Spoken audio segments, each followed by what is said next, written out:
Chat, what is going down? Welcome to another Scrim School. I just lost my light and it threw my camera up. Let's go. What is a podcast without some issues? Fuck it, we'll run with it. Welcome in. If you're new here, this is our weekly Scrim School Scrimcast.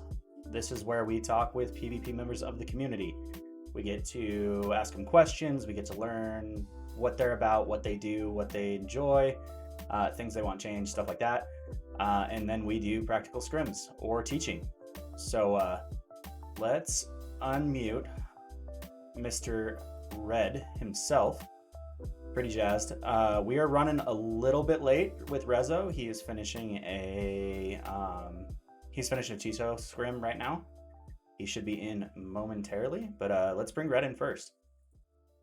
Red, what is up, dude? What's up, man? How are you doing, dog? Good. How you doing? So Rezzoe's running a little bit late. He was finishing up his scrim that he was running. Yeah. For Tiso. We'll have to give him a hard time when he gets in here. But let's start with you. Who are you? What are you about? Where do you come from? Like, just another person with the webcam. But Red, I stream at twitch.tv/FeelsRed. I pretty much exclusively just do like sweats pretty much nowadays, at least until the new DLC, I guess. Yeah, I feel that. Oh, you mean you don't really like the content going on right now? Nope, not at all.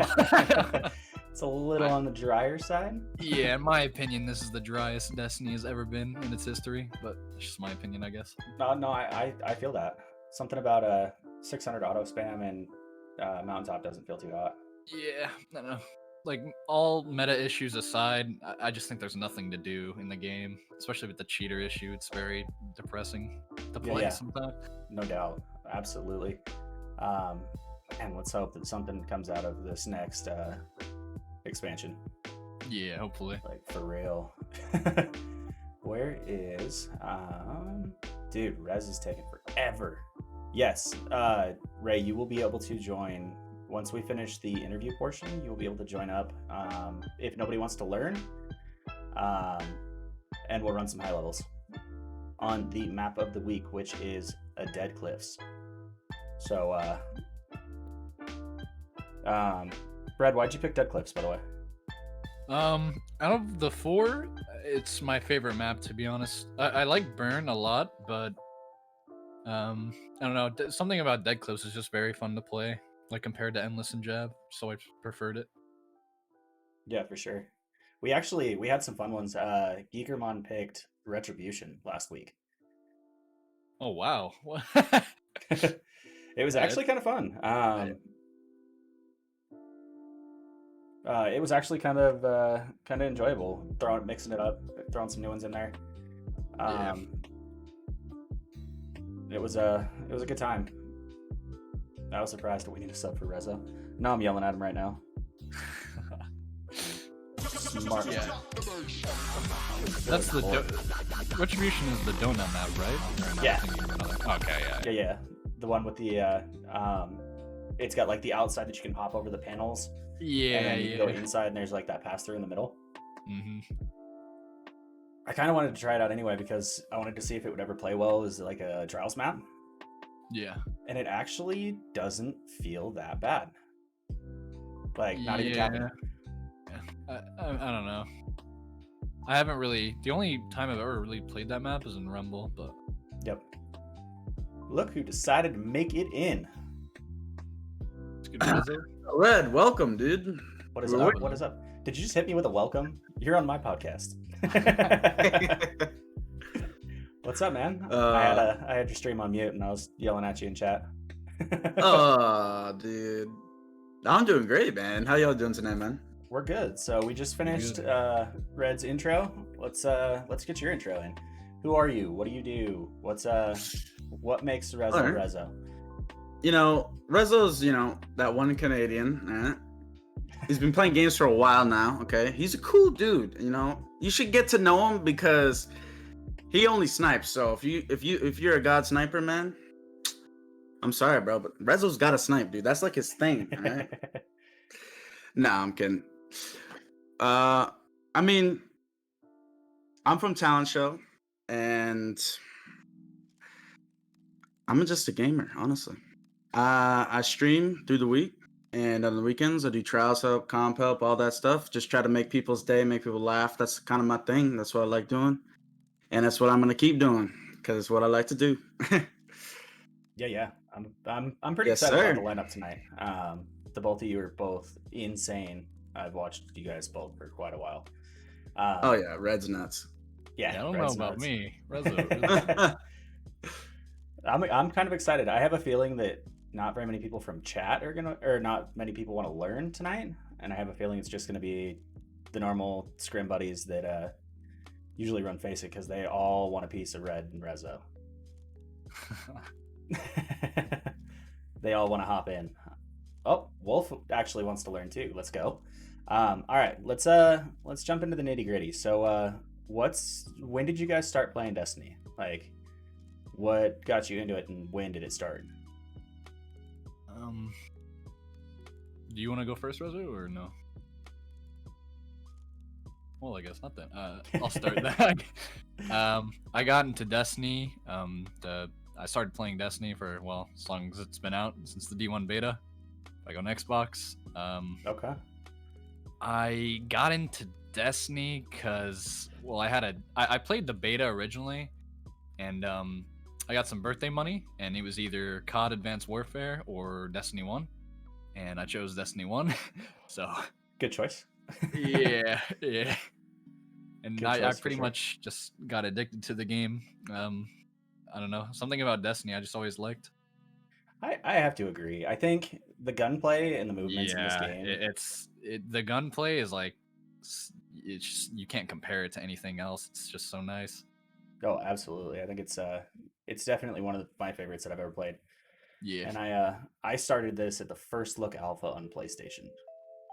Okay. We're talking back 8 levels max in like a quarter Yeah, of you've been the around for a Cosmodrome. while. Yeah, I picked it up all the way back then. Somebody, one of my buddies, got a key and was like, "Hey, I'm gonna be out of town for the weekend. You want to try this? It's made by the same creators of Halo." And I used to do tournament Halo, like LAN stuff. Mhm. So I was like, "Oh yeah, I'm so down. Yeah. I'm so down." Where's Rezzo, what you got? Honestly, from the very start of games, I was like, I got into games around maybe 10 or 11. I didn't start super young. I mean, I'm talking about like console games, Right, but right. like, you know, I used to play the DS when I was young as well. I got into Yeah, that in like grade 1 and stuff like that. Play like Mario, the fun things. But my first console was the original Xbox. So Okay. my mom's friend was nice enough to give me it for free, and I've really liked it. This was also the time when the Xbox 360 came out in the slim version, so this would be maybe 2011, I think that's when the slim Xbox 360 came out, the one that had the touch turn on and what, I guess Yeah. you heard of it. Oh yeah, But I guess, no. I just don't know. Ray's saying yeah. 2012 or 13, but yeah. Yeah, so around that time. And my first ever game that I bought on it was Grand Theft Auto 4. And let me tell you, man, that game hits home. I played that game every day. Oh, it was so fun, man. I loved it. It's the one game that I would always play. Then I moved on to my very first Call of Duty, which was, believe it or not, Black Ops 2. Huh. Okay. Woo! So you've been Wow, doing that game was awesome. you've been doing FPS shooters for a while then. Oh yeah, for a bit. The weird thing about it is though, even though I played all the time and like for a long time, I really only started getting like, a lot better over time in like a couple of years. It took a while for me to really like get to the point where I can say, wow, I'm actually getting good. Like I'm actually at a point where I'm saying I'm getting good. Because I remember in BL2, I was super happy of having like a 1.4 or 1.5. But now in COD, I'm having like a 2 point something, 2.5. in like the new CODs and stuff like that. And I like to say it's definitely dedication. Like it's not just gonna come to you. You definitely gotta strive to get better at FPS. It definitely takes a lot more than just being good at just shooting people. You definitely, especially in this game, Shit. a lot of people say that I use walls, bro, and it's kind of hurts. It hurts. It kind of hurts, But it's you know. really like a lot of people pay attention to the reticle a lot. But my trick, I don't really tell it to a lot of people. I literally swear to God, I stare at the radar the whole time. I'm not even lying. Like most of the time, I'll just be looking at my radar. So I always have that advantage every time. And right when I see him just about to cross a corner on the radar, then I finally look at my reticle and I'm getting ready to snipe him. Bro, how bad do you do in momentum control? Okay. Oh, yeah, dude. Let's just say I might be a bronze. No. I feel that. When'd you get into Destiny? What you got? Did you start D1, D2? Yeah, I played Destiny 1 all the time. I played the beta. I loved it. It was super fun. Play with my homies back in the day. They fortunately do not play video games anymore, which is unlucky because they were really good guys. Yeah, I started right when the beta starts. Went up. I saw that. I don't know if you know who Louis Caliber is or like the Vanos crew back then. They played Destiny 1, the beta, and I was like, dude, this game looks fun as heck. I'm definitely have to try this. I loved it. I played it every day that it was released. I don't know how long they lasted it for. I don't think it was a couple days. I definitely think it was like maybe like a week or so it was out. Maybe like a week or two. About a week, yeah. Definitely loved it. Got into Destiny 1, met some really good friends that I still have today, and did my first raid. Oh, that was so fun. And I had to take the trash out earlier. I was fucking dancing on my way all the way to take the trash out. Oh, that was awesome. Remember that to this day, dude. Beating Atheon by pushing him off the map with my Nova Bomb. That was the best time, bro. Yeah. And I got the scout rifle. I remember that kind of shit. That's memories like that are great. I was a PvE Sherpa back in D1, and I built a Titan just for King's Fall. And I had to run weapons of light because nobody ever was the Titan with weapons. So I was like, all right, well, I guess I'm making a Titan. And yeah, I did that forever. And then I started getting involved in D2's PvP scene. Like season, I don't know, 5 or 6, I really started diving into it. And I can't leave it now at all. So that's why you became a PvP Sherpa and carried me to my first flawless, man. I remember that, dude. Hobby like B. Hell yeah. I'm just waiting to see these guys don't even know. It's kind of fun. I like to bring in an established streamer creator, much like Red or Geekermon last week, and somebody that's up and coming, positive, and really fun to watch. That way, chat, if they haven't followed you before or they haven't heard of you before, they can check you out now. You know what I mean? So that's kind of how that's why we kind of set it up the way we did. And everybody that I bring on here is people that I truly enjoy watching and think that the community will enjoy as well. Let's jump back into the questions. So sticking on D1, I always like to ask this one. What if any activity would you bring back for D2?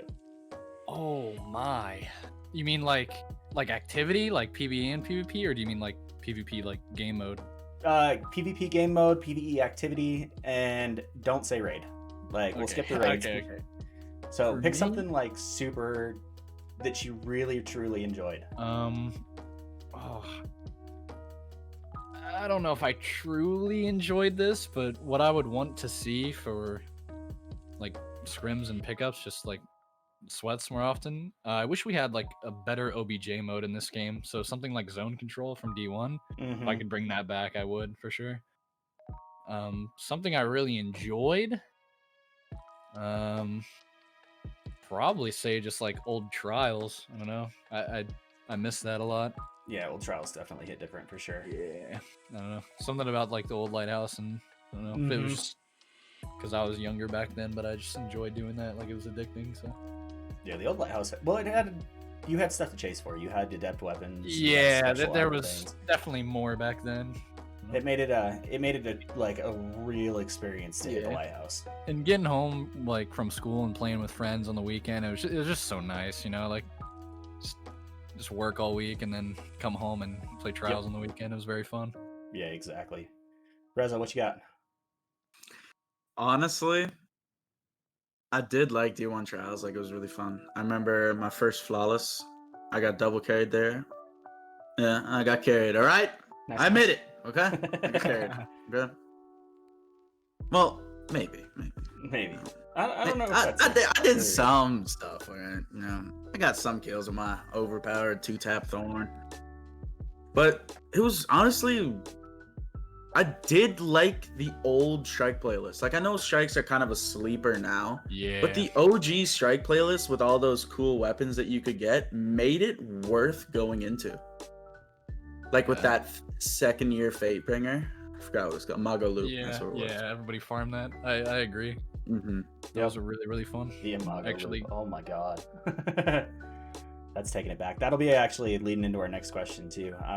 But first, I think the one that I would love to see. First off, I'd love to see rotations in Scrim playlists. Like, Clash is fun. Supremacy is Clash with extra steps. Like, Control is Clash because nobody caps zones. I want to see something like Rift. I don't know if y'all remember Rift. Yeah, I remember that. So it's Oh, basically like to Oh. capture the flag of Mhm. D2, I guess. yeah, I Yep. remember that. Like it was like the Advanced Warfare game mode where you have to throw the ball. Yeah, you had to pick It's it kinda up like and then that, you right? slam it. Yeah. Yeah, That was yeah, that was the game was jam. pretty good. It was fun. I kind of Yeah, want like a hard point. I'd Mhm. like to see that in this game. I think it would be pretty cool. most definitely. And We then haven't for the seen it PvE before. Side, the PvE side, I don't know if y'all remember the Alacool strike, the Dark Blade. Yeah, Oh, that cool. that was very Yes. Very That strike enjoyable. was my favorite. I played that thing so many times, running through there with the Zala Supercell and just shredding. yeah. Oh yeah. That And then you get the 3 swords too. Yep. That was a strike, right? Yeah, that was the Mhm. strike. Yep. Yeah, You had to kill that Yeah, extra that's what dude was next awesome. to Alacool the before you killed Alacool. knights or whatever. I can't Yeah. remember. Mhm. It was like you had to kill your certain knight. Yep. I had to. I tried to solo it for a while. That was fun. Yeah, it's fun. Do you guys remember the Nexus? That Mhm. strike? Yep. That was my favorite for sure. I'm surprised neither of you said. Oh man, what is it called? Oh, I'm blanking. Maybe that's why we didn't say. Yeah, yeah. If you're forgetting that, I definitely won't remember. The Prison of Elders. That was what I was looking for. Oh yeah, I don't know. That was definitely really fun, but I think I only played that when it was out, and then the minute Taken King came out, I just kind of ditched it. Mm-hmm. I enjoyed it for the loot. Yeah, It's it where you was could get the very, very Queenbreaker fun. and you could get the Drake's Promise Yeah. and all that shit. Mhm. Those super broken exotics. Which leads us up to our next question. If you could bring any weapon back from D1, pre-nerf, same perks, what would you pick? Red's gonna say Hawkmoon. No, that's already coming back. I was so- about to say, did you see the new perks on Hawkmoon? Oh yeah. It was just leaked No, I today. didn't. Yeah, it was leaked. It was you get a stack damage for every precision hit or kill, and then at the end of the magazine, the last shot does damage equal to however many stacks you have. Which That's sounds kind of bad. it sounds kind of cool. It really does. Yeah, it'll be interesting. I'm not gonna judge it yet, but it'll be Mhm. interesting to. So see does how it that do works. more damage after every headshot? Yeah. Well, no, it's same amount of damage all the way through to the end of the magazine. Well, the mag's And- 13 shots. Does that mean I went to 13 headshots before I get the perk to work? It'll still work, so it'll stack. So it's kind of like, do you ever remember when you got Luck in the Chamber, but it double stacked? Yeah. You could one tap. I think it's going to be like that, where depending on how many headshots or kills you get, it'll stack until that last shot. And that last shot, if you get a stack of 2 or a stack of 3 with 13 shots in it, It should be like rapid hit. It should be like rapid hit on crack, dude. Like you get extra range and stability every single headshot, and then on the final blow you get that extra damage shot. Yep. Yeah, exactly. Mhm. That's what it it's- should be like. It's gonna be fun. But what you got? We're tangenting a little bit. What would you pick? For me? Mhm. Shit. God, that's hard. That's really hard. Are we just exotics or It could legendaries? be either. It could be exotic, legendary, whatever Oh you man. absolutely loved. Because like Oh, I know mine. I dream and beg that's for them. so hard. I'd say either icebreaker or party crasher for me. But You think I icebreaker? I think icebreaker just ruined the economy yeah. more. I mean, yeah, we already have Roker, true. Yep. But I don't know. I just like the look of the weapon, and I remember getting my first one from the PoE chest. Yep. It was that was The super, sound super it nice. makes just makes it worth it. But maybe yeah, like absolutely. the patience and time as well. I don't know. Mhm. Not I a lot was of people thinking remember. that I would like that thing to be in D2 because it would be kind of cool to see how that would work. Yeah. I mean, it would promote my gameplay, you know, sitting back, crouch down, you know, get that invis. But I was thinking like, see, there was a lot of cool auto rifles. Now I know auto rifles are crazy good right now, like pretty nuts. Mhm. But like, oh, there was just so many cool auto rifles in Destiny 1 that were just like hit different. Yep. Like Shadow Price, Vanquisher, all those ones. They were really cool to have. Not only the gun models that looked sick, but just the perks and everything just made them so much better. Like, even though they were nuts in Destiny 1 at the start, I still felt like even they got nerfed, they were still like a viable choice if you could just hit your shots. Yeah. I'd really Absolutely. like to see one of those come back. But the real one that I want to see come back, they got to bring back the longbow. Really, longbow is what you're going for. Okay. Okay. Oh, yeah. I Or like am honestly surprised that neither of you said No Land Praise Beyond. Revenge. Okay, I was about to say. See, the thing hate that about gun. that is like I Really? feel like we can already run like snipers in the primary slot, so like I don't know, we can already run like doubles. I don't know. I It feel was like it was literally a really scout good in rifle. D1. Yeah, it was a really scout good rifle in with D1, snipers in but it. yeah, true. But I feel like now it would just kind of be pointless. But yeah, I do miss that weapon for sure. That was so. It's non-meme. I would go with No Land Beyond for an exotic.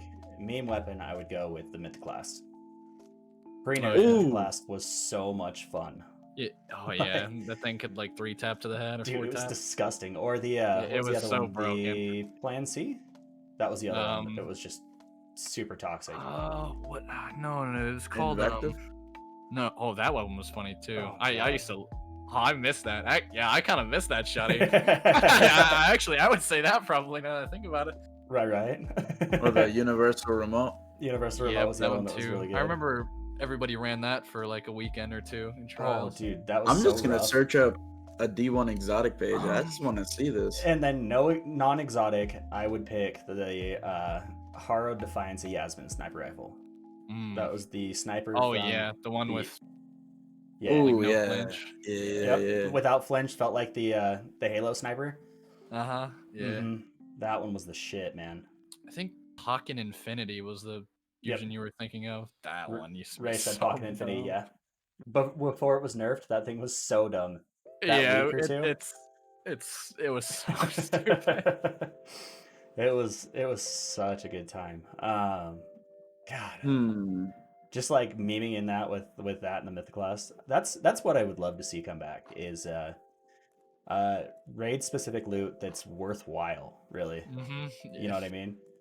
Like you beat Argos on hard mode, you got Mythic class.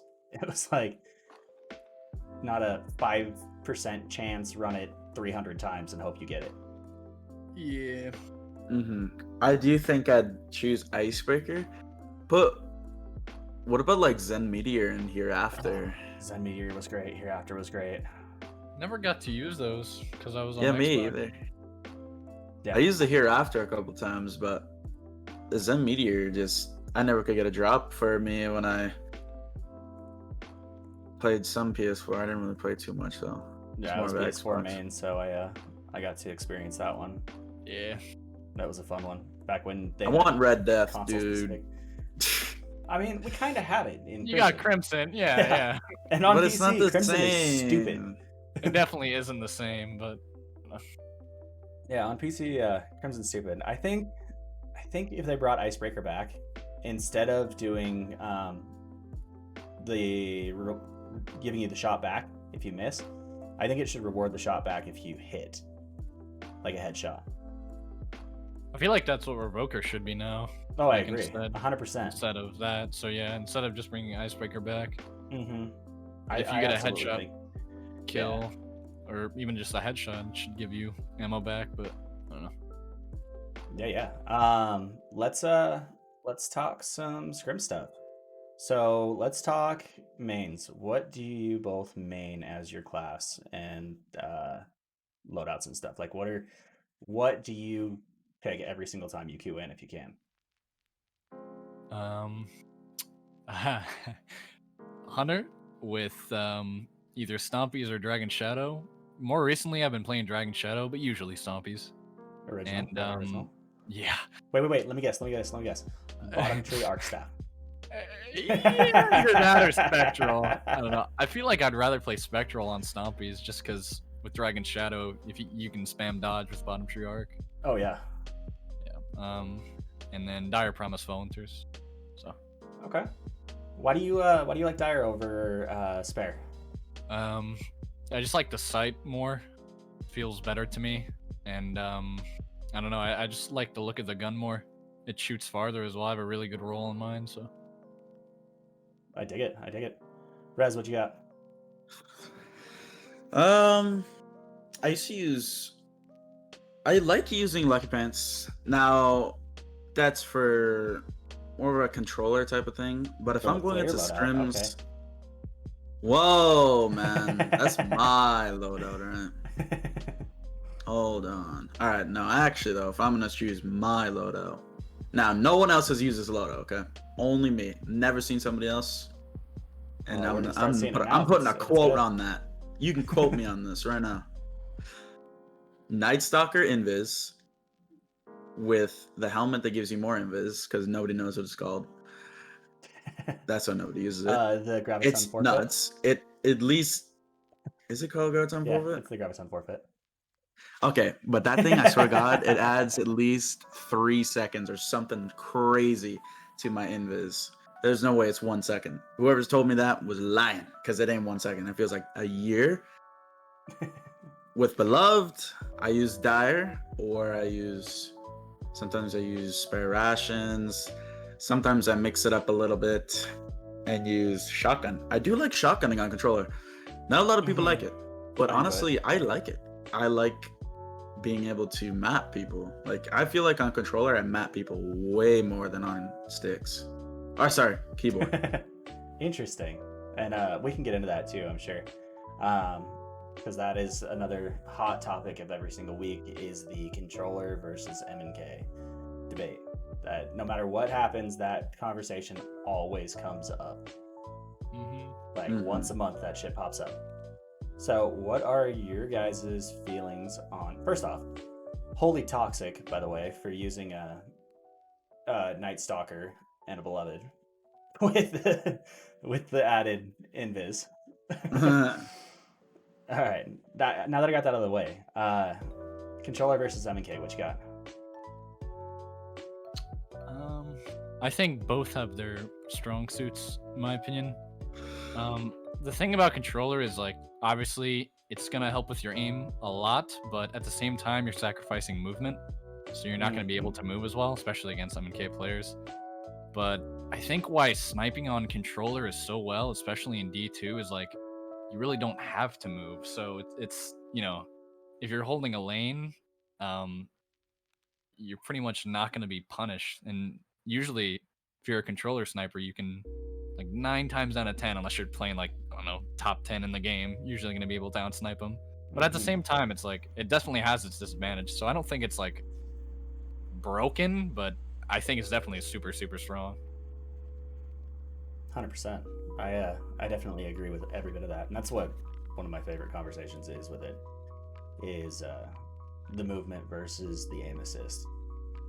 Yeah. I think, and call it a hot take. I think Bungie did it really well with providing the extra aim assist to controllers to balance out the movement. Because if somebody jumps over your head with a shotgun and they're on M&K, the 540 turn to shotgun them as they pass by, like you're just not hitting that. Like there's just no way. no, your look up is so slow. Yeah. Rez, do you have anything to add for that? I feel like if you put it into standard, I feel like, in my opinion, it's not easy to play controller, but sometimes it's easier to controller. So sniping, it's like I would say, like, unbiased opinion, controllers definitely will hit more shots for sniping. They will hit some stupid shots most of the time. But at the same time, if you put like the, I don't know, above average controller sniper to an above average MNK sniper, I feel like the above average controller player can maybe hit 80% of his headshots to the MNK sniper hitting maybe 70 to 75%. But when you go into super high play, I feel like the MNK snipers have a lot on you than you have on them. Interesting. Yeah. In some situations. If you're both laning the same lane, the controller probably will get it. But if you're both playing really fast, I think the MNK sniper would probably win it. Yeah, I agree with that. 100%. I do too. I love hearing that because I've watched the whole community shift from like this almost elitist attitude of if you're on PC, you have to be using M&K. Yeah. Or you're just cheating yourself. That's just unfair. Yeah. Yeah. And, the reason that I like to touch base on it on every week, in case we have anyone new watching that has that opinion, is this game can't afford to lose any more of the ecosystem. And if you limit a source or you bash down on someone for using a source, they're not going to want to play it because they can't learn. They've tried and they're not good at it, and it stresses them out. They won't play it anymore, and then we have less people playing. Yep. So that's kind of where I stand with it. But it's always a good topic to dive into. Just in that regard, I am going to ask Inspirational's question because he asks it every single week. He also goes back on the VODs and watches it and studies it. Can I say one thing Go for it, about the controllers just for a second? Mm-hmm. So I feel like if they did nerf controller, now I'm saying this as a person, I can play M&K decently. Like if they took controller out of the game, I could play M&K and get better at it because I've been practicing behind the scenes myself through the week to get better at M&K so I can finally switch. But if they do nerf controller, like the aim assist on this game is a lot higher than some other games. Like COD did I think they did a fantastic job comparing M&K to controller on their servers. I think the aim assist is perfect on COD, and I think the M&K overall gameplay is perfect as well. I don't think there's any problems between those two because I tried two, and I can pretty much say that obviously I'm going to play a little bit on controller, but honestly I feel like M&K just feels way better, and it's just good. Like it feels like, okay, me grinding all the time to perfect my aim can pay off, and I don't have to get destroyed by aim assist. So it's not like Fortnite. Now I'm bringing up Fortnite because there was a time where controllers that you could just hop on it, walk into somebody's box, not even have to move the stick, hold it down, and you can kill everybody. Now they balanced it out a lot more, and it feels a lot more normal. But I do feel like if they nerf controller aim assist, let's also put into factor that this game's hitbox is hilariously vague. Like it's the total opposite of Ash on Rainbow Six 5 months ago. Like it's right. It's not fair. Like this game doesn't reward super good aiming players. You know what I mean? Like, I feel like you can pretty much hit your shots kind of no matter what. And let's also put flinch, okay? There's like no What's flinch in this game. There isn't like hardly any. And Yeah, I feel like it works so weird. yeah, it's so weird. You flinch off, you flinch back on the next shot. Yeah. Even better is if you aim at the chest against an auto rifle, you flinch to the head. I mean, no, actually, I heard there was something about that auto rifles actually flinch you normally. Like how they're actually supposed to flinch people, like off the target.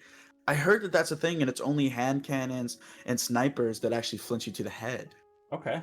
I mean, is that? I've never tried it before, but that's what I heard. That, but I haven't somebody told me that. We might have to test that out. I might have to test that sometime. Yeah, because I definitely aim for the chest when I'm sniping, and let them flinch me to the head. Yeah. It's like, all right, if I hit you in the chest, I body you, and then I cooch out. If I get hit first, I hit you in the face. So that's kind of how it plays out. Yeah, so like if they nerfed aim assist, it's pretty high right now. Like aim assist is pretty high, but again, movement, right? You got to play a super high sense on this game. Like that's the problem with this game, is people can't play low sense when they're used to it on like COD. They play lower sense because maybe the sticks. Right. It's not very easy to control a stick, right? It's not like it's super easy. It takes a lot of time to aim without aim assist. If you ever played Siege on Xbox, you have to have like 0.2 ADS speed and like max speed to turn and stuff like that. So if I feel like if they nerfed aim assist, they'd also have to nerf aim assist last. I would say they would buff movement speed, nerf aim assist. Yeah, I would say that, but I would also say that they need to fix flinch and then see if aim assist is really the problem. Sure. That's the main thing I would say. I agree. I do. I think movement is Red and I were talking about it before you hopped in, but I think the reason that we keep coming back to this game is the gunplay, the movements, the in-air fights, the memories too. That's for sure. After 6 years of yeah, it's definitely built on nostalgia for sure. Yeah, exactly. All right, so we got a question from chat. Wolfma says, at what point do you think is a good skill level to start moving into things like Face It? Should you be consistently maxed ranking comp? Should you be a certain KD? What would you recommend as a threshold? I don't know about KD or I mean, if you can, I don't know. I haven't played comp in a very, very, very long time, so. But if you, I mean, if you can just solo max comp, then yeah, you're more than ready for Face It. I would say just like the easiest way to get better is to play people that are better than you constantly and also consistently. So if you're just playing bots and quick play, like it's just not gonna make you a better player, especially if you're going against certain weapons like Mountaintop. I just don't really see how that can really help you become better. So well, it definitely doesn't help. Mountaintop doesn't help at all. The autos and the Mountaintops, it's like playing a whole new game when you dive into Face It. Yeah, exactly. It's because you're not dealing with the auto spam. I don't know if they changed. Did they change the rules? I haven't played this season, but are 720s and 450s still allowed? Yes. Okay. Only 600s are banned in certain exotic auto rifles. Which all of them are 600 anyway. Yeah. So, so I have a thing I have a pretty motivational little thing that I got for people that think, am I ready for Face It? So let's say one thing. Are you confident in yourself that you would be good at Face It? That's the first question I would ask. Are you confident in yourself that you can shoot people? You can confidently do good? You can somewhat do good? Or are you just getting into it? If you're just getting into Face It, there's a lot of communities that do what they do, but at a lower level and more balanced for your side. Because like I said, as much as I love the Face It community, like I want them to go up, get more players and everything like that. You could go into Face It and you could get your ass beat. Like you could get people that are just trying to get good, like you, just joining in for the face of the first game, or you could verse fucking Red Panda and Potato. Like, there's a chance that you'd verse an insane team. You'd be like, oh, this ain't for me. Like, I mean, obviously, you can't get that stacked team. Like, well, I think that's mostly ecosystem But- at this point. You know what I mean? I mean, yeah, but again, like, there's gonna be some crazy players in Face It, Yeah. but you still can try it. Like, I would say, give it a try. Play like 10 games. Don't worry, if you lose the first game, who cares? Move on to the next one. You could win that one too. Like, you know, play 10 games, see how you do, and then play 10 games tomorrow. And see if you get better. Because you will 100%, 150,000%, I bet you money on it, that you will get better if you play scrims and play with teams and use callouts and call out your situation and call out the other team's positioning and stuff like that. You will 100% get better, and there's no doubt about that. That's how that's a huge improved thing my that overall you actually, skill. that's a huge thing that you just brought up was callouts. That's such a lost art that has to come into play with scrims. It really is. Like, everybody has their own callouts, and if you're not on point with your teammates on their callouts, you could look the wrong way. You could run the opposite way, and in something like a scrims or a face it, where you have a 7-second respawn, you could hose your team by sending to the opposite side of the map. You know, that's that was a good point. That was a very good point, and that's a very underrated, helpful tip for getting into scrims and face it is knowing your callouts, learning them. There are, oh my god, what is it called? Warmind, I think, in most discords that have added it, that'll tell you what the map callouts are. I want to say it's Warmind. I could be wrong. I need to add it actually. But if you queue into a game and you type in this game and your exclamation point, it'll tell you, it'll bring up a map image of the map with the callouts of locations. Like, it's pretty cool. It really is. Yeah, that's definitely a thing that I would say is 100% you need to learn. Because I used to play like Siege back in the day, right? Like, if we compare another game with callouts, like something like that, like Siege, you gotta call out because there's no radar, right? So, like, you gotta learn the maps. Like, that's a definite fact. Before you step into Face It, you're gonna go in there and somebody's gonna say, yo, he's top bridge, or oh, he's, I don't know, garage, heavy spawn, comp heavy. Yep. And you're gonna say, oh, well, I thought comp heavy was this heavy because that's where it showed it on the map. You know, like, that'll throw you off because you don't know the callouts. You definitely need to learn the map before you start playing competitively, right? Like, if you go into CSGO, you go into comp, right? Like, people are gonna call out. They're gonna tell each other, oh, we're gonna go here. Let's smoke this. Let's smoke that. Like, if you go into Destiny, hey, let's push together. One guy's alone. Let's screw these two guys in front. Let's go for the guy behind us. Yep. You know, insta switch, boom, there you go, free kill, right? Like, you need to call out. Like, it's like, and even if you don't call out the other people's location, the most important one that not a lot of teams do is calling out their own position. Like, when I'm playing with another person, I'll always say what I'm doing. If you tell your teammates what you're doing, because there's a lot of teams and people that I watch that say, oh, I thought you were going to push with me. Now, that's the thing that I hate hearing, because if you just call out, hey, let's push together right here, and they say, all right, bet, I'm with you, let's go. Yeah, like, it's two words that can happen 2 seconds, and boom, you can push together, right? Like, it helps more than you think to call out what you're doing in those couple of seconds that can change a whole fight.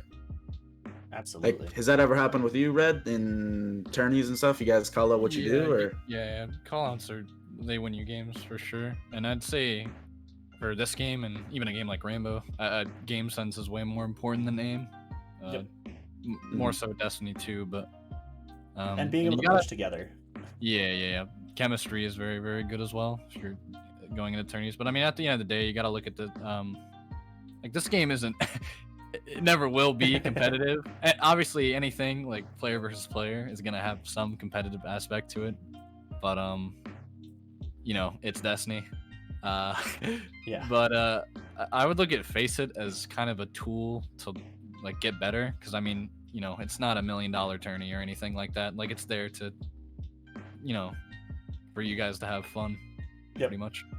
I mean, I'm not the best player by far, and I'm still like level 3 in Faces. So Yeah, it's just meant to it's fun. It really be a is. fun, like, time waster, pretty much. It's also a great way to learn callouts. I'm gonna ask, because you said competitive. We're gonna dive into that, and then Ray's got a question. So what would Bungie need to change to make this game competitive? Not counting cheating, we're gonna completely ixnay that for now. We'll pretend that there's a zero cheating problem. What do you think? I think they'd have to redo the entire game, pretty much. I mean, obviously, not everything, but probably a new engine, dedicated servers. Right. The thing, like, if you look at all the games that are ever competitive, they don't have PvE in them, and the loadouts you can use are very limited. So like Val, CS, Halo, there's no, I think there's over like 3,000 weapons in this game. Like that, I mean, that's just not. Which is doesn't crazy to me that breed. we all use the same.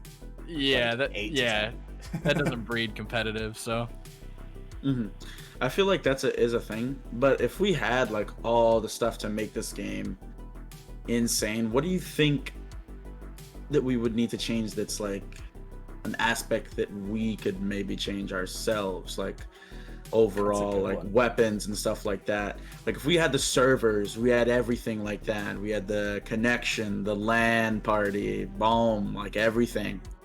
What do you think in the game should change?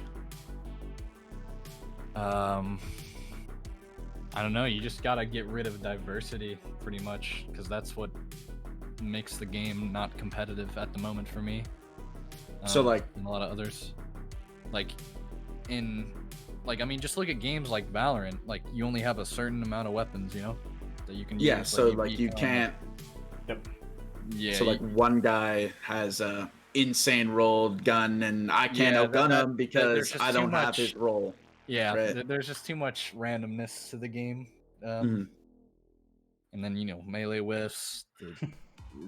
The Well, list goes on and on. But I don't know if you guys have seen what the new physics system does versus the instance system, but that is supposedly, if you really read into it, that's going to eliminate the peer-to-peer connection because it'll be more physically based in the system side itself versus tying in together. In theory. I didn't know that. Yeah, it's the closest they can go to dedicated servers without doing dedicated servers. Yeah, because I don't think they're going to do dedicated servers ever. But I'm in tech. I'm a data center ops manager, and I can tell you how much a server costs, and I can tell you how many people can run on servers. And you can get on average anywhere between like 86 to 112 peers per server. So you figure that expanded over a general population of 1 million, you're looking at an insane amount of devices. And I mean, I've seen Bungie servers. You're gonna make me do math. Why would you do this? It's a lot of money. A lot of money. It's a lot of money. Considering I gotta hear it. Considering that each server averages between $3,000 and $4,000 on the low end, if you get a cheap server. Yeah, if you get a cheap server, you're looking at $3,000 to $4,000. I would say on good servers that they could run with full storage, full elastic compute, everything else, it would probably take upwards of 1,000 to 1,500 servers, give or take. Anywhere between $3,000 each and so it costs $30,000. like a couple $1 million. Yes. Yeah. That's nothing for them. Oh, as an independent studio now? Yeah, they're not. They're an indie studio now, apparently. Like, they're not. Yeah. They're not on Activision's back anymore. So. Exactly. And running free What did play, they leave obviously. Activision? Shadowkeep. Yeah, so they split with like Vicarious Visions and a bunch of other companies that Activision owned. That's why they even said the content in Shadowkeep would not be as good as Forsaken, but they priced it the same, which was kind of weird to me, but whatever. Right. But yeah, so like we didn't have as many raids this year. Well, we had one, and not as many dungeons, obviously. Yeah. Yeah, I don't know. The content compared to Forsaken was much less, just because they just split with Activision, so they weren't able to do as much, which is understandable. Exactly. All right, let's dive back up to Ray's question. I have to scroll back up a little bit. Where are we at? I meant to pull it earlier. All right, he says, do you think that KD proves skill for this game? Because KD shaming is a big problem currently. No. In my opinion. Okay. Rezzoe, what you got? What was the question again? Do you think KD... let me read it exactly. Do you think that KD proves skill for this game? Because KD shaming is a big problem currently. No, and I'll get into that instantly. If you're starting out the game, let me put in this perspective here. So, around Trials when it came out, right, that was like a 1.6 in comp, and that came out in Trials as a 1.5 because, you know, there's insane players. But that's not the total fact, like, right, there's only like a couple games you get them, right? So I was like a 1.5, 1.6 was my overall KD. That doesn't really say who the player is, because you could get like, I have like maybe 32,000 kills in Trials right now. Sure. And I could have been like a 1.5 for 15,000 kills. It's going to take a long time for that KD to rise as you're getting better. Like, it's not just going to be like, oh, now you're playing like a 2 KD, so I'm just going to instantly put you up there. Like, it's going to take a long time depending on how many kills you have, right? But in overall, KD doesn't really matter that much. Obviously, if it's always been the same, then that kind of says what kind of player you are. Like, if it's always been that 1.5 and it's never jumped up, I would say it matters in certain situations, but I don't think you should be held back from anything judging by your KD. So like, if somebody says, oh, I only want 1.5 KDs in my game, and you're under 1.5, you can't play. I don't think that's really like a thing. Like, you never should shame somebody for a KD, because definitely over time you're gonna get a lot better, right? So maybe they weren't that good at the start, but now they're better now, and their KD's just not showing how much skill they have now. I would say there's no point in KD shaming. It's not fun. I love that answer. It doesn't make sense. I do, because I got hosed when Trials of the 9 came out. I decided to jump in with some people that said they were good with PvP, and we ran something stupid like 18 games, and I think my overall through that was a 0.36. So that weighed me down the rest of my career in Destiny.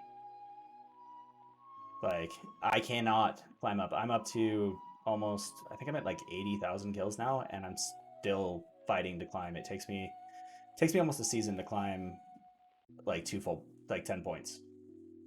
0.10. Yeah, see? It's outrageous. Like what I was saying. I think it's really dumb that some of the community looks at it that way. Like, I don't know. I feel like KD is pointless, in my opinion.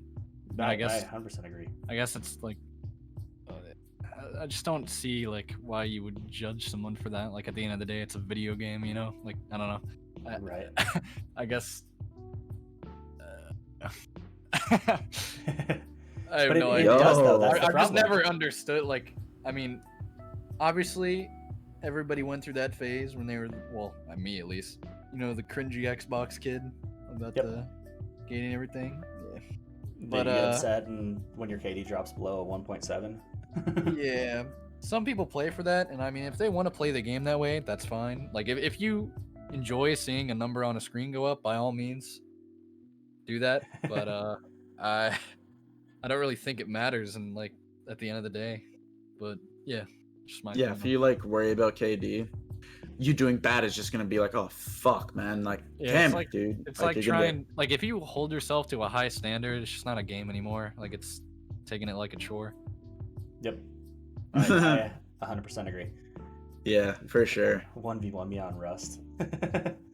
All right, chat. What else we got for questions? Otherwise, I will keep going. While we're waiting, speaking of KD, beyond farming and using stuff like Gemini gestures to pad KD, what would you recommend on?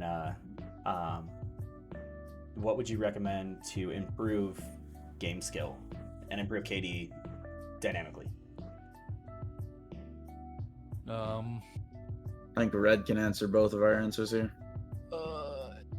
Game sense, like Beyond game sense. So game sense is a lot of understanding of map awareness and standard movements. But what could make you better in your snaps, better in lanes, better in knowing when to slide, knowing when not to, things like that? That Which just all comes still- with time, really. I'd say like memorizing certain sniper lanes on maps and just how the normal Destiny player plays and thinks is very, very helpful. Because, like, class by class basis, if and obviously different players play differently, but if there's a hunter or a titan, most of the time they're going to be with a shoddy. Most of the time they're going to be just straight running at you. And just knowing like simple stuff like that is easy. And what was the other question again? That was most of it. Is how to improve your KD dynamically, not just farming. I'd say just consistency and like playing with friends. Because chemistry can build. And so, I mean, if you're playing something like Trials and you're playing with like, I don't know, the same 3 people every weekend, the same 2 people every weekend, you can definitely build chemistry, and you guys will like know how each other plays. But just time. I mean, you only get better with practice. That goes with everything in life. So I'd say it's a time thing. 100%. So you're saying if you invest more time, you get better at the game? Weird. Oh yeah, for sure. Weird. If you're playing people that are better than you, you will get better, 100%.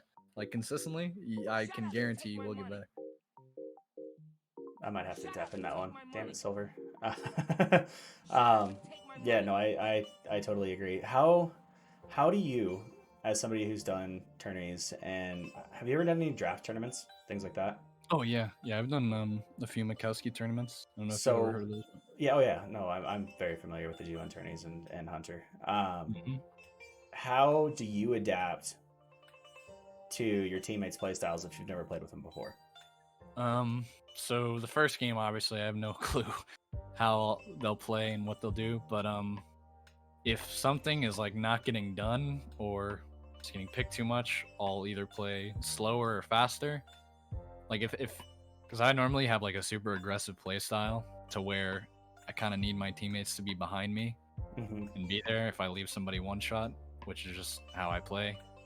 And if they're not pushing up or we're just not teaming very well, I'll try and play slower most of the time. And it also depends who we're playing against as well. But yeah, that's how I usually adjust. You just kind of got to look at your teammates and look what they're doing. And again, that comes with time. Like you'll get better at doing that.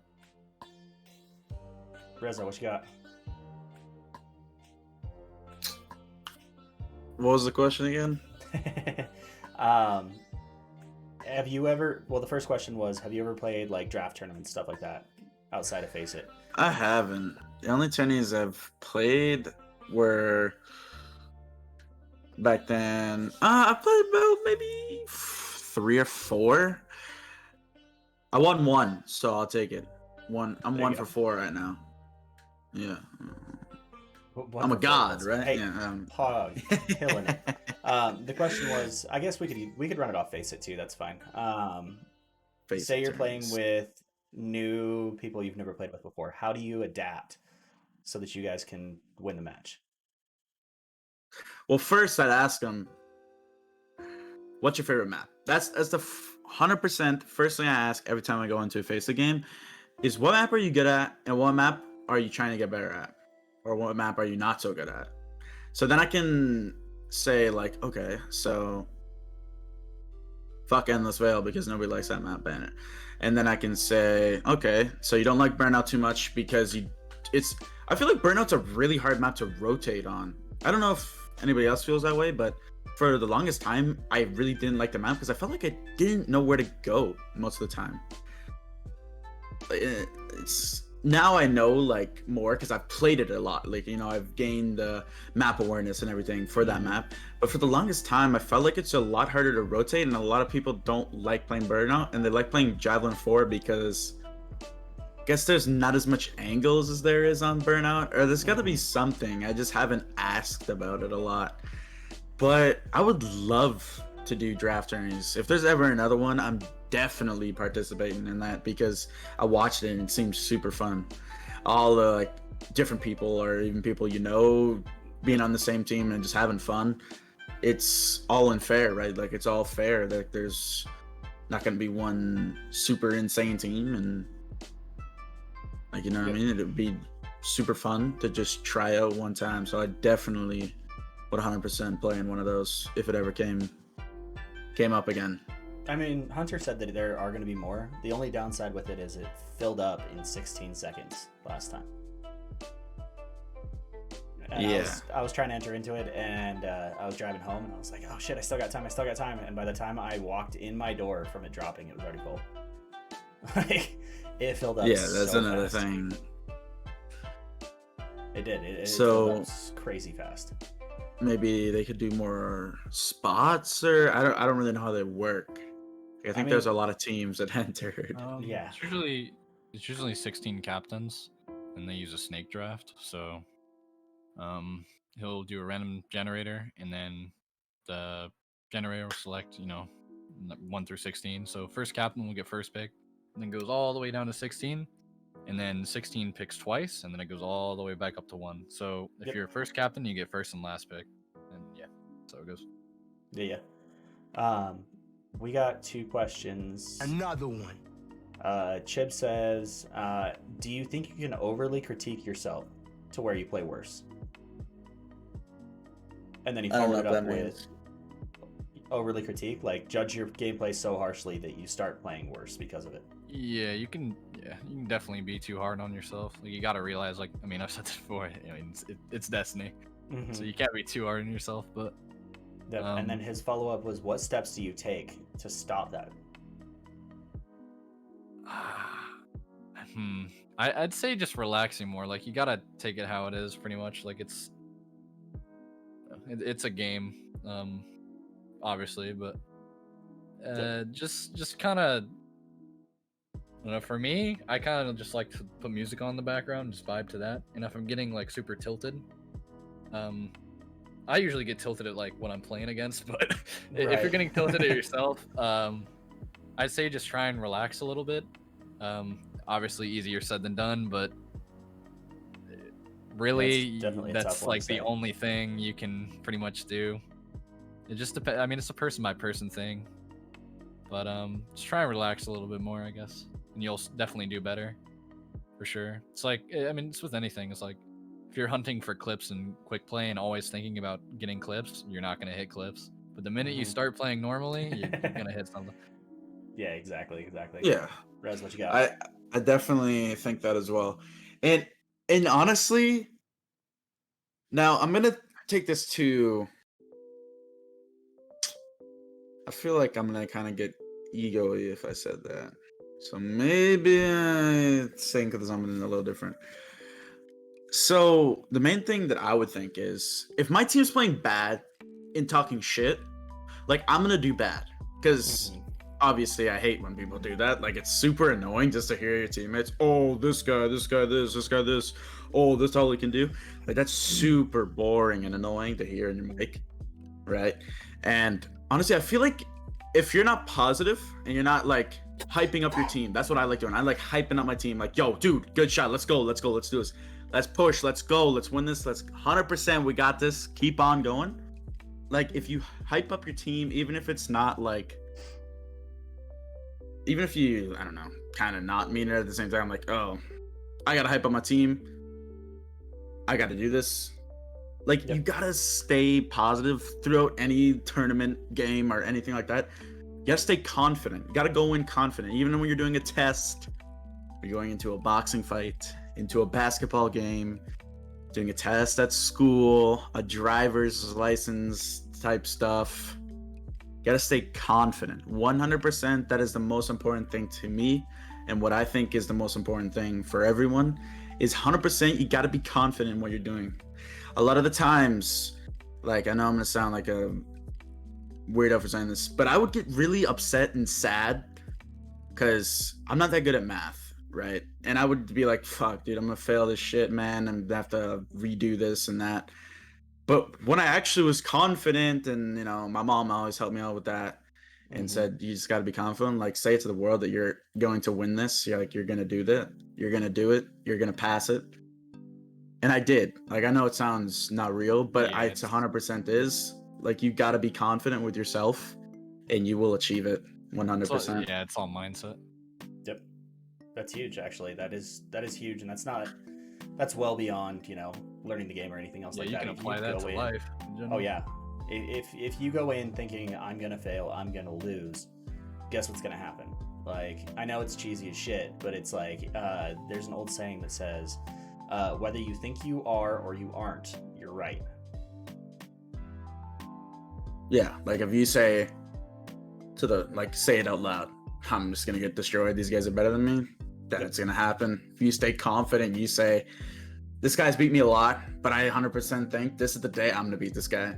I've done it before. I've got it on stream. It's gonna be hard to find it, but I've said it and I've won against some insane teams. Insane teams. If you're confident, you will win it 100%. Yep. Like, even if the odd time you don't, just know you played you damn well, 100%. Even if tried, you just didn't lost, sit on your hands. you tried for it. That's the main part. Like, you're not always gonna be 100%. Like in school, man, well, there's some people that are just absolutely crazy. They get 100% every time.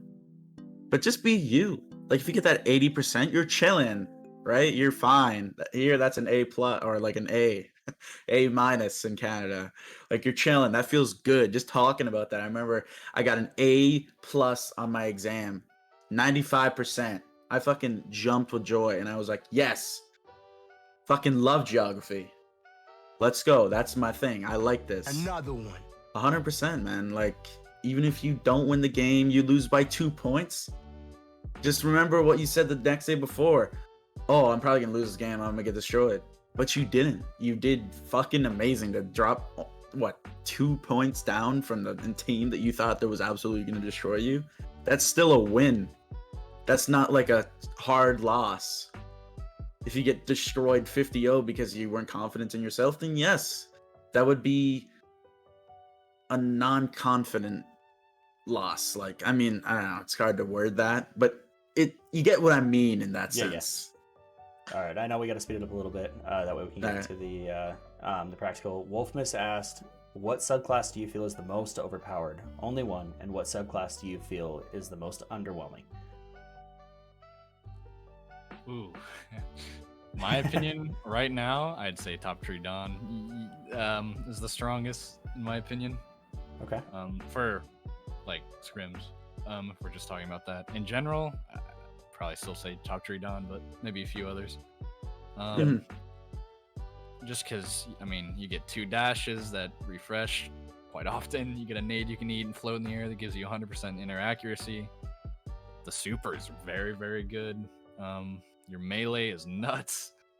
Yep. Melee is broken. Pocket Wardcliff Coil, like, I mean, it's absurd. But the weakest in the game, right now, Tether. probably say Tether. Yeah, Tether's horrible. It's so bad. Who remembers the D1 tether where it'll track you like worse than the Celestial Fire did? Yeah, but that was worth it. Yeah, but you that was that worth one it, tether though. across the map and it tracked like around a corner. But for the super, I feel like that's fair. Like, a bow that's a super needs to be good. It can't just go to the ground. Oh, yay, he killed me. Oh, and my tether didn't even go off. Wow, that super sucks. it needs to track, it needs to have a better range, and it needs to activate in like almost instantly. I think it should, It should activate instantly, otherwise. especially when you hit somebody. Yeah. Especially when you hit somebody. Like most of the time, you're just gonna trade. Like you'll tether the super, but you'll just die first if you're going against like a Dawn Blade, because the blade will hit you and you'll die, and then they'll just shoot the tether. Yep. It's very annoying. Exactly. The delay for the tether to activate is horrid. It really is. It's there's so many. If I had to say though, content. most overpowered super, it'd probably be Spectral just for the super part. But for overall, just like an overall type of thing, I would definitely say Dawnblade has more perks than everything else. The fact that, again, eat a grenade, you can float. The grenades are good. Like, your melee's nuts. You can get health back from it if you're using a certain exotic. Like, that's pretty crazy. It goes really far. You can also use, like, Solar Plexus or something like that. You got the dash, you got the movement, you got the flying, and the super is pretty good. Sometimes it whiffs, but Sometimes. it's still good. It's so inconsistent. It is Yeah, inconsistent. I feel like that's just a Destiny hitbox problem. I feel like everything in the game is kind of inconsistent from time to time. That's true. Yeah. True. Arc staff registration, bottom tree striker is very bad. Sometimes it's also like very, very strong. So Where you'll hit things that you don't know how you hit, and then other Yeah, times you're like, I yeah. hit him 3 blades in a row. same with Spectral. Like you'll like dash by somebody and they'll just like fade to purple and you didn't even hit them. Yep. Other times you'll swipe them 3 times in the face and they won't die. So it's very. Call me crazy. I think Spectral hit reg needs a buff for sure. Yep, it does. I had a game this morning. Arc or Strider. Monday. Arc Strider is not too bad because you can slam the ground on your combo. Anyone that's good with an Arc Strider knows light, heavy. Like that's usually no the matter combo. how you're pushing, that's your combo. No matter what, it'll take out anything around you. But Spec, I was playing a scrim match, and I went against a Titan that was in the air. I sliced him with a light, heavy attacked him, hit the ground, heavy attacked him again, hit the ground, heavy attacked him again, and I pushed him off the map. Yeah, it's. Like, no, I got the hit markers like he died. It made the sound, and then I had to just push him off the map completely. Sometimes it's pretty bad. Sometimes We're talking 4 or 5 attacks. Yeah, it's bad. It's pretty rough. So I'd love to see. I'm hoping that the physics server will fix a lot of that stuff.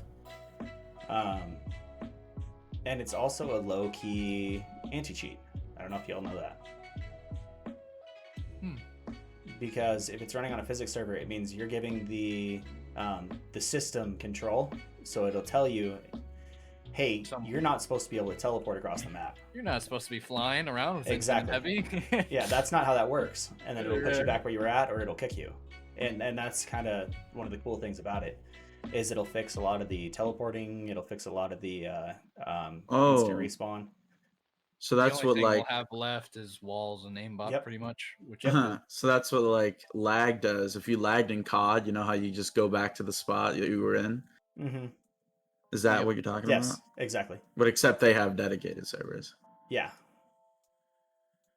But that's something that they built out from day one. So they had the money to do so, and they've made 10 Call of Duties that are exactly the same, with just some cool little perks to it. I mean, And they still sell out. Mm-hmm. If not trillions. Oh yeah, definitely a trillionaire type company, 100% has to be. Easy. All right, chat. What else we got for questions? I'm gonna give it just a second longer, and then we'll take a break, and we can go jump in if nobody else has anything. We'll give them a sec for chat to catch up.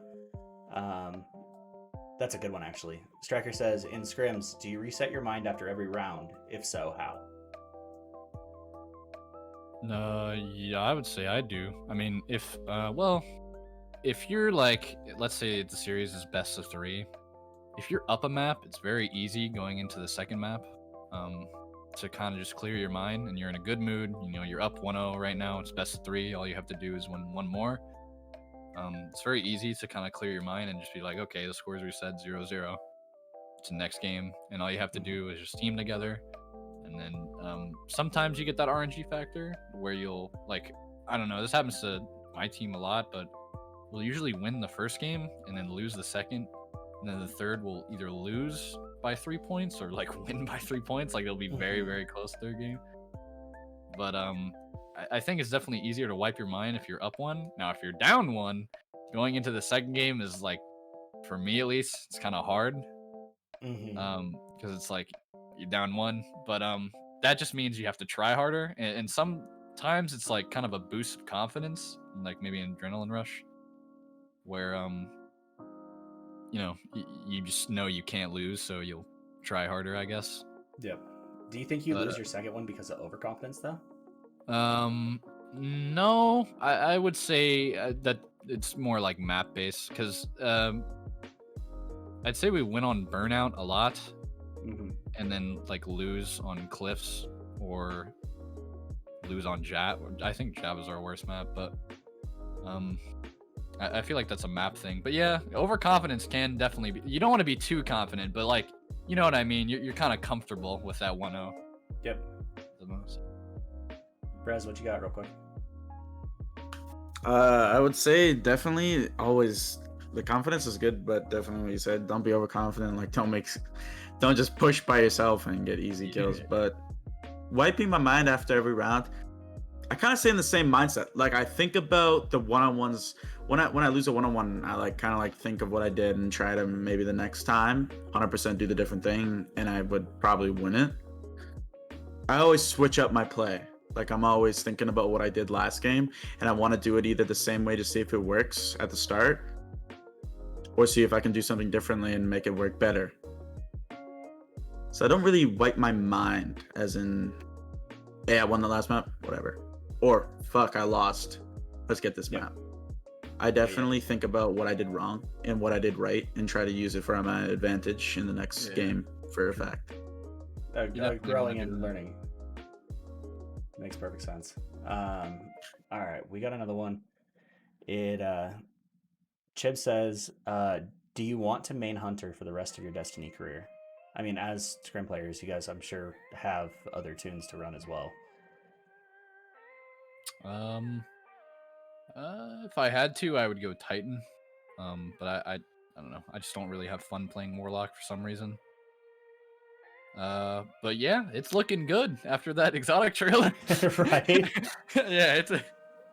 Yeah, no doubt. I'll take a blink over a dodge. Yeah, especially with this game's hit detection. So I'm telling you what, man, I'm super excited about the Necromancer Warlock, and I'm a Hunter main. Like, Warlock is looking good. They look to get even stronger. It's Thorn AoE damage without like Thorn buffed AoE damage. With that paired with a Thorn is going to be disgusting. Absolutely disgusting. And I built a Warlock just so that I could run Scrims because everybody runs Hunter. That's the only reason I had a Warlock. Rez, what you got? I'm just gonna main Hunter. In Destiny 1, I always play Hunter. It was like my thing. I tried Titan, I like it. I still like it in D2. I still like Warlock. I like Warlock a little better than Titan though, because Warlock is more of a. I'd say like most of the time, if I switch to MNK, yes, I'll play Titan. 100%, I'll always play Titan or Hunter on MNK. But since I'm always like playing controller on this game, I would say Titan's not really a friendly controller player. Titan's not really a friendly controller character in general. There's not a lot of things that really benefit me. Like shotgunning on controller is a lot harder, especially if you don't play on max sense. So I would definitely say I'd rather play a Warlock because I can stay in the air longer, so I have more time to move my crosshair over to this person. That's why I like Hunter shotgunning, because I have a lot of time to make my decisions. I have my dodge to flip around and back up, right? Like how you PC players can slide back. You know how you flick back with your mouse and slide back, right? With us, we can't do that. Like there's no possible way, no matter what sense you run, you can't do that. But with the dodge, it helps with that. And with the Warlock dash, it helps with that. Titan doesn't have anything to help with that. So I feel like that's a really big buff that the Hunters have on all three subclasses that I use so much that it's like hard to play without that. Yep. That's why I like Hunter. I agree. I love that because everybody's like, well, Hunters are super easy to play, Titans are super easy to play, Warlocks are super easy to play. I think warlocks have the Another one. highest skill ceiling. Mhm. I do. Yep, 100%. Especially not looking beyond Dawnblade. If you're good with, say, Arc Web, and you're good with the Arc Super, like that's what I've started to learn. Or if you're good with Devour and you can run Shoddy and Devour, and with Karnsteins or whatever, and stack it that way. I think that warlocks have the highest skill ceiling, but I think each class has its own perks and benefits to it. Now I have a question for Red. Mm-hmm. Do you think Titans are overpowered, or do you think Titans are actually underpowered at a high level? At a high level? Like I'm talking money on the line. I think they're definitely one of the weaker classes to play at a super high level, but I definitely don't think they're like bad.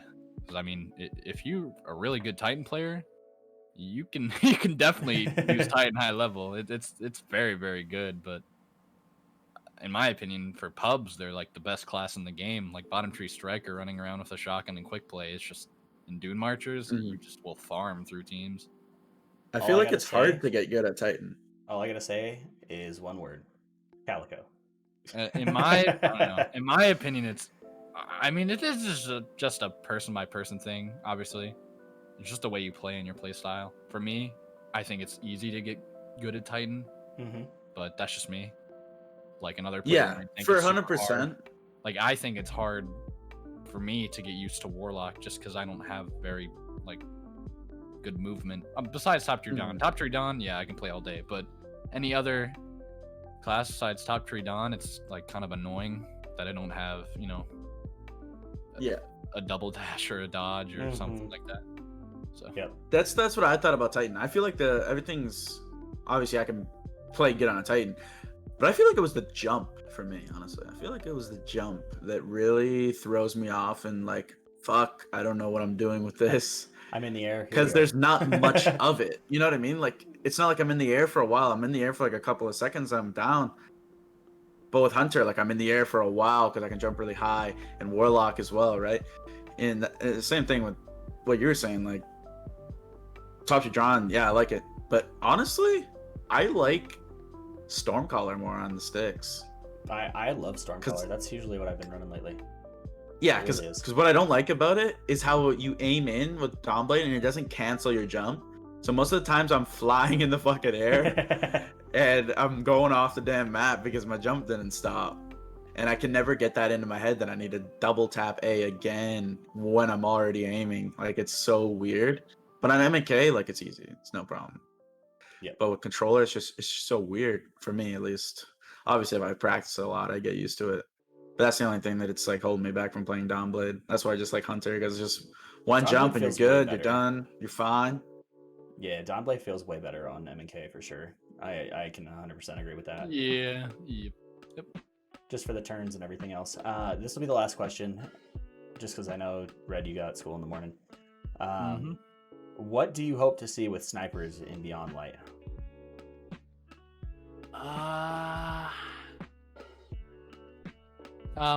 Obviously everybody thinks, well, not everyone, but I'd say like the majority thinks they're a little too strong right now.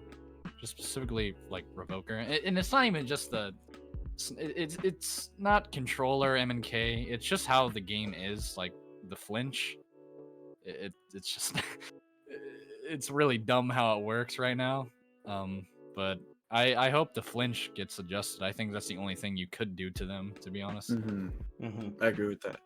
Did it used to be like that back then when D2 first came out? Yeah, it's pretty sure it's always worked that way. In I D1, definitely I get thought they some made nutty snipers shots. better. Didn't they make snipers better? I honestly don't remember, but I thought they buffed them because they felt in like D1 you flinch down, and then in this game you flinch up, which is kind of weird. It is very I think weird. it would be fine it if it sounds flinched great. up, but the fact that it flinches onto your head every time, I feel like if Yeah. it flinched to the top right or top left. Like, I mean, if you're aiming like near their head Mhm. and you get shot by something, so like the chest, for instance, you're just gonna flinch onto their head, and you. I Get feel like headshot flinching up is like more realistic because if I'm flinching at something, I'm gonna raise my Oh hands. yeah, right? yeah. Yep. No. Like I'm not gonna put them down, right? So I feel like that's the thing, but I think it should go to the right or left and not to your head. Like, Yeah. sure, go over the head or this way. Lucky Yeah, time you get it I on the think head, but it needs to not different- just go to the head every time. I think the beloved. I could be wrong on this, but I've seen somewhere that different weapons do have different flinch patterns, but like it's or recoil patterns, I guess. Yep. When you shoot the gun, not flinch patterns, my bad. But it's I don't know. Something needs That's to why be done Spirit about was flinch. cracked. Because it had on a recoil direction, so like flinch was like nothing. Yep. And that's why Dire is a little different, but I feel like it's still on the same route. Yeah. The expansion of that question is: do you think just fixing the ammo economy issue would make fixing special ammo economy? Yeah, like, it would less definitely readily available. I don't think it would fix like the snipers being strong, but yeah, it would. I guess so. Yeah, it would fix snipers in general. I don't think it would fix like the weapon by itself, though. Yep. Do you think they should make it like in D1? I'm pretty sure you spawned with a little special ammo. Nope. Or was it you didn't spawn with any and then you had to get the boxes? Like that was good. I hated that. That was at the end of year 3. I Yeah, think you had to get I thought that boxes. was horrible. I don't know, in my opinion. That was a sidearm meta. That was such a fun meta. I don't know. Yeah. Do you feel I like guess. I just don't like that though. I don't know. I feel like it's. Do you feel like I don't know if they released like a money system in this game. Like if you think about it, it could seem kind of cool, kind of work. Like what? Like Valorant CS? Yeah, like an ammo economy through buy ammo. Yeah, do you think that would work in a sense? No. Like, okay, No, but I could buy 2 shots this round, and I can't buy none. Yeah, that's a cool idea, but maybe in another life. But no. I think it's because the rounds are pretty fast paced. You know, you're not playing a 20-minute match. Yeah, exactly. Like those you are have just, time to build up. Those games are just completely different. Do you think you should only have 2 bullets every round instead of being able to pick up more? In like a game like Trials or Elin? Yep. So you can get rid of the snowball effect, in my opinion. Yeah, so you don't get fucking 20 in the next round. Yeah, right. Never run out. Scout rifle. I feel like that's why snipers are very, very strong. Because the minute you get like 20 in reserves, you can just start spamming. Like it doesn't matter if you hit headshots. Like even if you're just going for body shots, well, like I said earlier, you're gonna get flinched onto the head most of the time. So. Yep. Exactly. That's 100% true. All right, chat. We are going to be right back. If you have some more questions for these fine gentlemen, type it in chat. They can speak back to you. Gentlemen, if you guys want to grab a drink of water or whatever, go to the bathroom, I figure we'll reconvene in like 5 minutes or so on game and start playing it in. Yep. Sweet. Let's get her going.